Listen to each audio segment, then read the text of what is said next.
শহীদ ওসমান হাদির হত্যার পেছনে 3 সেট ক্রিমিনাল বা অপরাধী কাজ করেছে। প্রথম যারা হলো শহীদ ওসমান হাদির ডাকা নতুন যে সাংস্কৃতিক বিপ্লব, সেই বিপ্লবকে থামিয়ে দেওয়ার জন্য শহীদ ওসমান হাদিকে মেরে ফেলার বা হত্যা করার পরিকল্পনা করেছে।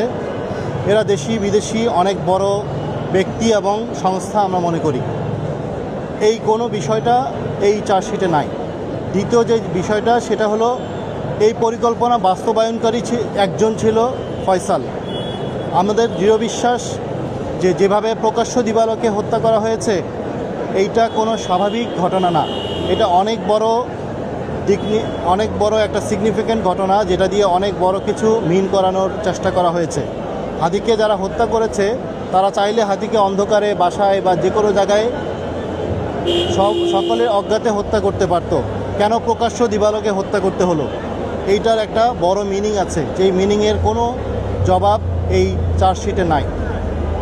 যার কারণে আমরা মনে করছি যারা এক্সিকিউটর, এই এক্সিকিউটর ফয়সাল একজন এক্সিকিউটর না, এদের অনেকগুলো প্ল্যান ছিল। হয়তো ফয়সাল যদি ফেল করতো তাহলে দ্বিতীয়জন এসে হত্যা করত, দ্বিতীয়জন ফেল করলে তৃতীয়জন হত্যা করতো। তারা কোথায়? তারাও কিন্তু পালিয়ে গিয়েছে। এই এক্সিকিউটরদেরকে একজনকে আনা হয়েছে, আর এই এক্সিকিউটরদেরকে যারা সেফ এক্সিট করে দিয়েছে, আপনারা জানেন যে 7-8জন আসামিকে এখন পর্যন্ত গ্রেপ্তারই করে নাই, যারা মূল হত্যার সাথে জড়িত। যাদেরকে গ্রেপ্তার করা হয়েছে তারা শুধুমাত্র তাদেরকে পলায়নের জন্য সহায়তা করেছে।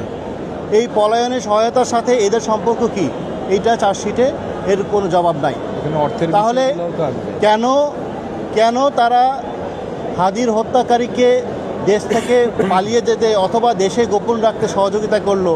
এদের সাথে এদের আগে থেকে কি সম্পর্ক, কোনো কিছু এই চার্জশিটে উল্লেখিত নাই। যে ফয়সাল তার ব্যাংক অ্যাকাউন্টে অনেক টাকা লেনদেন হয়েছে, এগুলি কোন সোর্স থেকে এসেছে তার কোনো উল্লেখই নাই। শুধু তার চেক বই এখানে জব্দ করা হয়েছে। এটা দিয়ে কি মিন করে যে এই তদন্তে প্রচণ্ড রকমের অবহেলা ছিল।